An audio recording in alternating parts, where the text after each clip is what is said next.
Salut à tous, soyez les bienvenus sur la chaîne qui déboîte. J'ai devant moi 3 produits de chez EasyViz, mais aujourd'hui je ne vais pas faire un trio de tests parce que l'entreprise EasyViz préférait que je me contente de faire de simples unboxings. Ils ne voulaient pas que la vidéo soit trop longue, j'imagine, et en fait le but du jeu aujourd'hui c'était surtout de vous montrer non pas ce que leurs produits ont de particulier, mais l'étendue de leur gamme. On a une caméra de bibliothèque pas chère qu'on pose sur une étagère, une caméra motorisée, donc qui peut s'orienter dans tous les sens, on en a déjà vu plusieurs des comme ça, et une caméra extérieure qui se fixera donc sur un mur. Néanmoins, plutôt que de faire juste 3 bêtes unboxing de ces produits, je vais quand même vous montrer des fonctionnalités inédites de 2 de ces produits, celui-ci qui a un mode nocturne avancé. Je sais pas trop ce que ça veut dire, mais à mon avis, c'est un système qui permet d'éviter que la caméra sature en lumière quand un objet s'approche trop près d'elle en mode nocturne. On verra si ça marche ou pas. Et celle-ci a une alarme de 100 décibels et un flash lumineux. Quelque chose qui est également inédit pour moi de chez EasyViz. Donc c'est parti pour l'unboxing et le micro-test de 2 de ces produits. De ces 3 produits de chez EasyViz. C'est parti, on y va. Bien alors, le premier produit de ce trio d'unboxing sera donc la caméra bibliothèque ou étagère qu'on pose sur un meuble et voilà, qu'on ne bouge plus ensuite. C'est une bête caméra fixe sur pied, alors articulée quand même, la rotule, tout ça, mais c'est pas quelque chose que vous pourrez motoriser par exemple pour regarder dans plusieurs directions. C'est vraiment un produit très basique et du coup un des moins chers chez EasyViz également.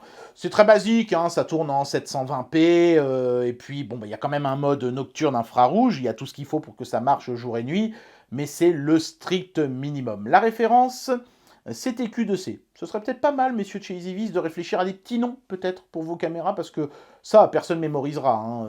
Alors, je crois qu'ils simplifient, en fait, sur certains sites, j'ai vu qu'ils enlevaient ces 2 lettres-là, donc c'était la C2C. C'est déjà un petit peu mieux. Mais bon, un petit nom, ça ne mangerait pas de pain. Sinon, l'emballage est plutôt classique, ça fait un peu penser à celui d'un smartphone, avec la caméra qui brille sur un fond mat. Ça, ils l'ont collé manifestement. C'est quelque chose de nouveau chez EasyViz, ils mettent un autocollant pour qu'on sache en gros quelle est la résolution dans laquelle filme nativement la caméra. C'est pas mal, comme ça du premier coup d'œil. Je sais qu'ici, c'est du 720p, ce qui est amplement suffisant normalement pour une caméra de sécurité, en particulier une caméra d'intérieur. Voilà, donc il y a de l'audio bidirectionnel, c'est ce que nous apprend le côté de l'emballage ici, c'est manifestement une étiquette qui a été rajoutée aussi, ça. C'est vraiment un produit ultra simple, donc voilà, les petites icônes qui nous en disent plus. Même pour un produit simple, il y a quand même déjà pas mal de choses. Bon, c'est HD, il y a de l'audio, ça détecte les mouvements et ça vous envoie une notification. Attention, les 3 produits de ce trio d'unboxing ne fonctionnent qu'en Wi-Fi 2,4 GHz. C'est souvent le cas d'ailleurs sur les appareils comme ça de maisons connectées. Certainement parce que ça a une meilleure portée que le Wi-Fi 5. Et le Wi-Fi 5, ça va beaucoup plus vite, mais ces appareils-là n'ont pas besoin d'une vitesse énorme. Allez, on va regarder ce qu'il y a dans la boîte. Ça coulisse comme un smartphone. Hop là! Donc, on voit tout de suite la caméra à travers un petit hublot de carton. Hop! Voilà, on va la regarder dans un instant un petit peu plus en détail. On a une petite carte pour nous dire qu'on peut devenir membre d'un club, semble-t-il, VIP. Bon, c'est une sorte de petit machin avec un jeu concours, rien de vraiment folichon. Une notice qui est bien faite, en plein de langues, en couleur, avec le QR code pour installer l'application et tout. C'est bien fichu.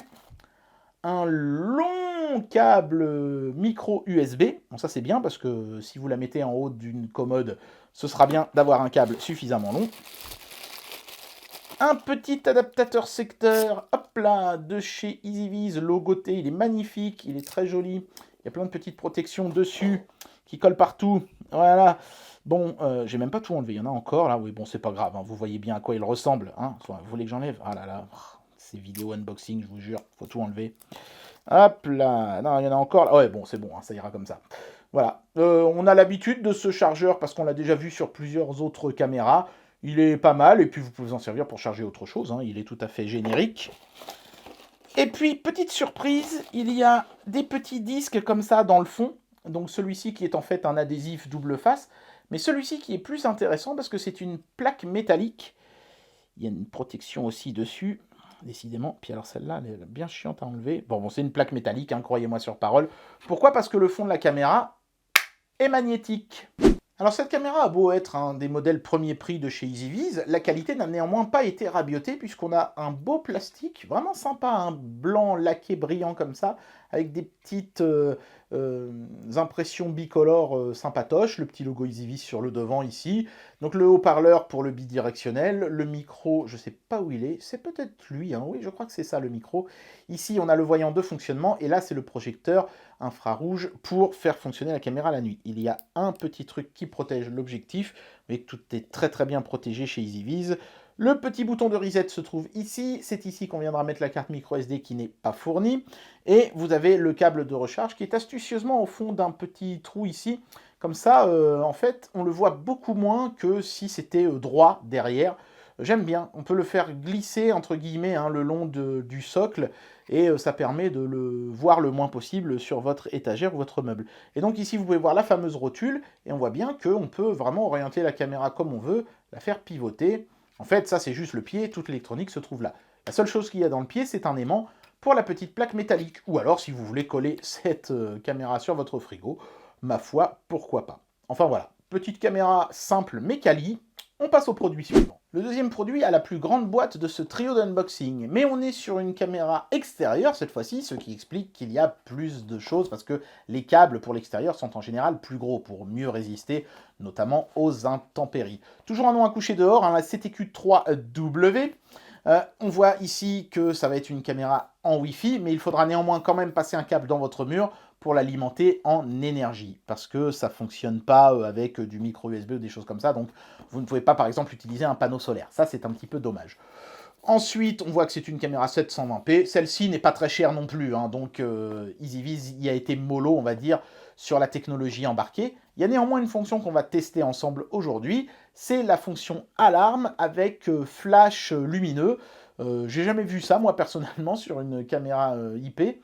Donc j'ai quand même pas mal hâte de voir ce que ça va donner. J'ai préparé mes protections auditives, parce que la dernière fois que j'ai testé un truc qui gueulait dans les oreilles, ouais, j'ai quand même eu un petit peu mal, quoi. Donc cette fois-ci, je vais prendre mes précautions. Donc, pareil, hein, on retrouve les petites icônes que EasyViz affectionne tout particulièrement sur son emballage. L'éclairage nocturne peut éclairer jusqu'à 30 mètres. Bah, c'est la moindre des choses, hein, j'ai envie de dire, sur une caméra extérieure. Toujours du 2,4 GHz, pas de 5, hein, sur aucun des trois produits. On peut stocker en local sur la micro SD jusqu'à 128 Go. Bon, et puis donc cette fameuse sirène de 100 décibels et la lumière stroboscopique qui est surtout, moi, ce sont surtout ces deux choses-là qui m'intéressent. Bon, évidemment, elle est étanche, mais ça va de soi, puisque c'est une caméra extérieure, elle ne servira pas à grand-chose si elle ne l'était pas. On va tout de suite procéder à l'ouverture.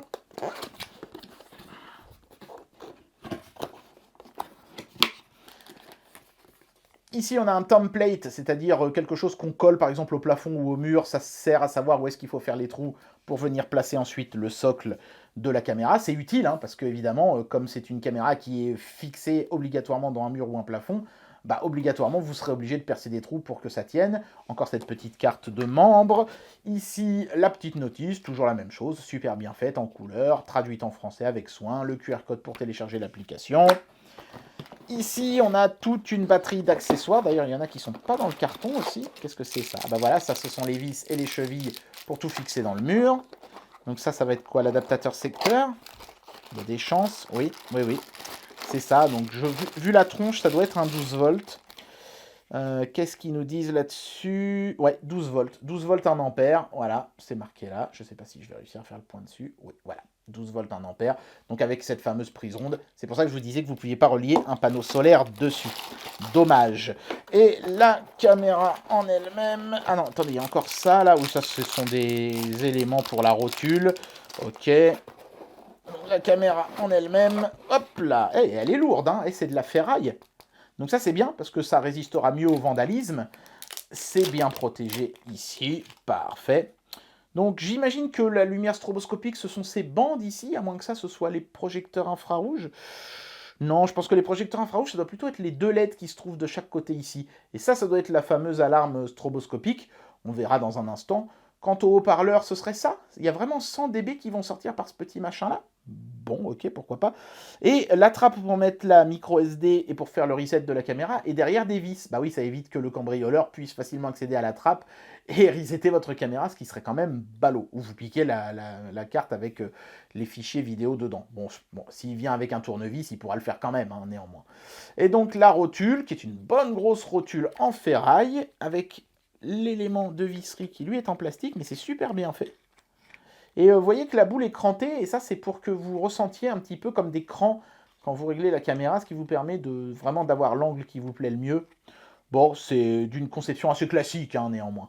Ça c'est toujours en ferraille, hein, presque la totalité du châssis est en métal, ça c'est plutôt cool. Et donc le fameux câble qui vous obligera à percer votre mur, avec l'Ethernet, si vous voulez vous relier en Ethernet, néanmoins vous avez du Wi-Fi, donc ça ce sera à vous de voir, et avec donc la prise d'alimentation 12 volts qui se trouve ici. Voilà. Bon bah je vais la brancher, et puis on va essayer de faire sonner cette fameuse alarme.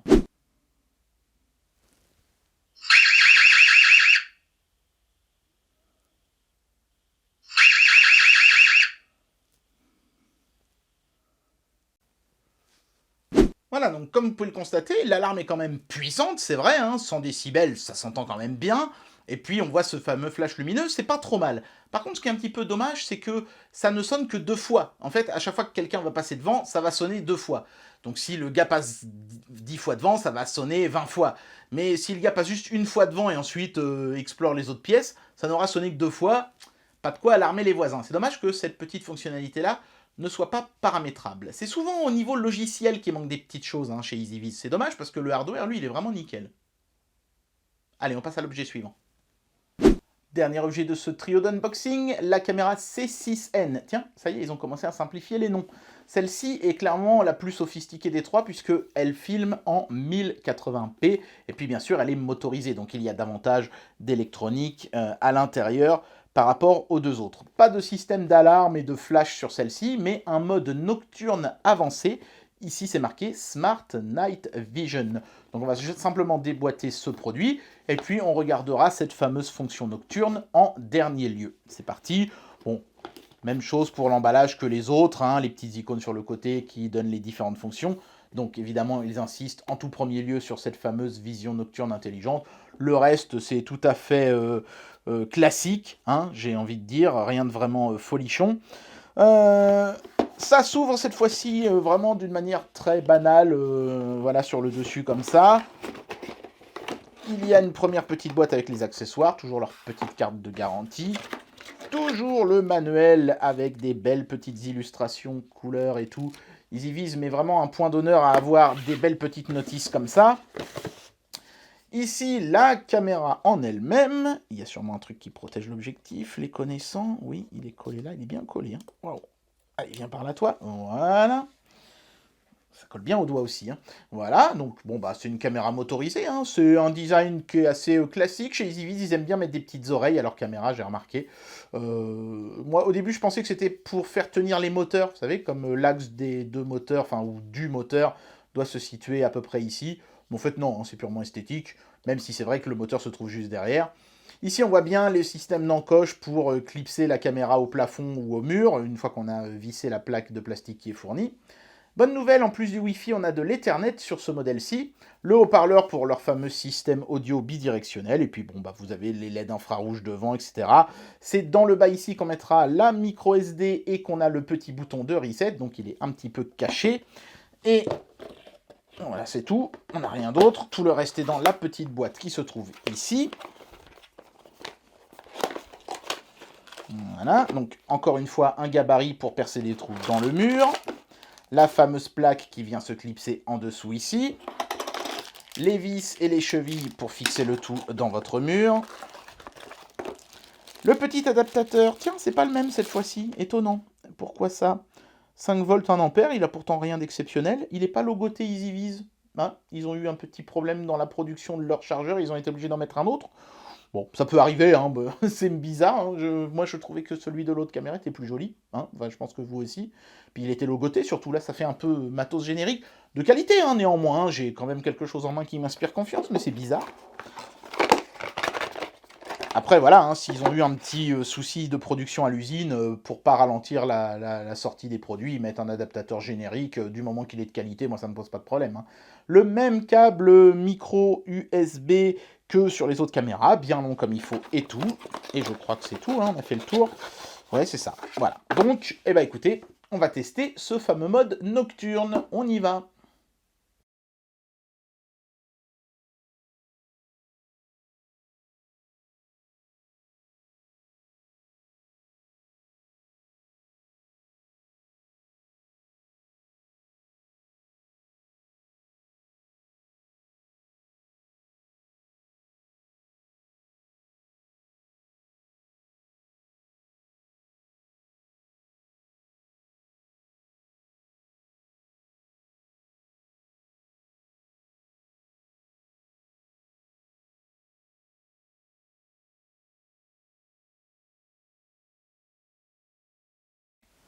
Bon bah ça marche plutôt pas mal hein, ce mode infrarouge intelligent. Hein. En même temps, c'est pas un truc ultra sophistiqué non plus. Hein.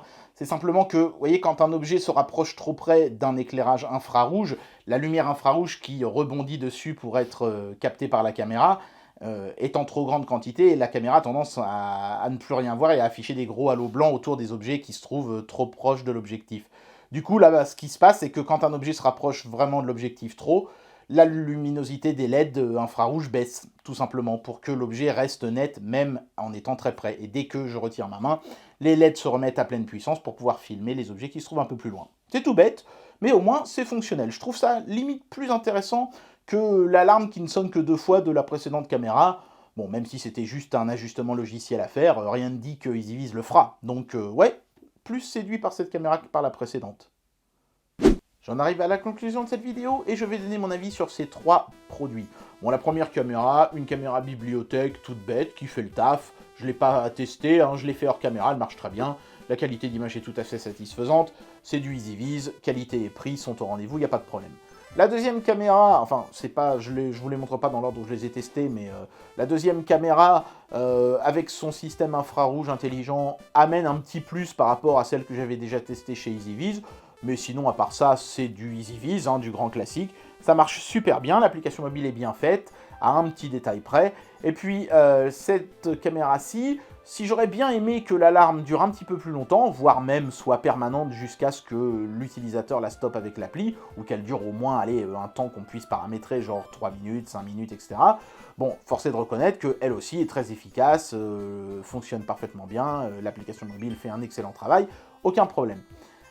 Je vais quand même renouveler quelque chose que j'avais déjà dit sur des précédents produits de chez EasyViz, parce que ça n'a toujours pas été fait, j'aimerais bien que ma voix soit entendue. Il y a un petit truc qui me chagrine, moi, avec ces caméras EasyViz, les 3, hein, c'est que pour activer le système d'alarme de ces caméras, c'est-à-dire pour être notifié s'il y a un mouvement, quelque chose qui passe devant, il faut appuyer, donc il faut lancer l'application ici, bon c'est normal, ensuite il faut appuyer sur chaque caméra, aller dans le menu alarme, et ensuite appuyer sur activer. Ça fait 3 clics par caméra, ça peut sembler anodin, mais moi qui en ai maintenant 6, pour activer l'alarme sur les 6 caméras, je dois faire 18 clics, c'est beaucoup trop. Il faudrait que ce soit un clic par caméra. Il faudrait que sur la liste de toutes les caméras que je possède chez moi, il y ait un bouton en haut à droite de chaque caméra pour activer ou désactiver l'alarme sur chacune d'entre elles. Comme ça, un clic par caméra, 6 caméras, 6 clics et puis c'est fini. La 18, non, c'est beaucoup trop. C'est vraiment le plus gros reproche que je ferai à EasyViz, et c'est un reproche logiciel corrigible, donc j'espère qu'ils le feront à l'avenir. Sinon, à part ça, c'est vraiment du tout bon et c'est vraiment une marque que je peux vous recommander les yeux fermés. Moi, personnellement, j'ai plein de caméras de chez EasyViz chez moi et j'en suis super content. Et bien voilà, c'était le test de ces 3 petites caméras de chez EasyViz. On me demande souvent, hein, c'est quelle marque de caméra IP que je préfère parmi toutes celles que j'ai pu tester jusqu'à présent. Là, c'est celle-là, c'est vraiment EasyViz. C'est vraiment les seuls avec qui je n'ai jamais eu de problème, ni en termes de hardware. Par exemple, j'ai une caméra de chez Xiaomi qui a cramé il y a quelques semaines. Ni en termes de software, parce que c'est vrai qu'il y a pas mal de petites marques chinoises qui ont parfois des bugs et des machins un peu chiants dans leurs applis. EasyViz, c'est tout le temps nickel. Il y a juste ce petit détail à améliorer là dans l'application mobile, et ce serait vraiment pour moi la marque parfaite en termes de rapport qualité-prix, parce que il y a mieux, certainement, mais beaucoup plus cher. EasyViz, c'est le rapport qualité-prix qui personnellement me plaît le plus. J'espère que cette vidéo vous aura plu, et moi je vous dis à très bientôt pour un prochain test. Allez, tchuss!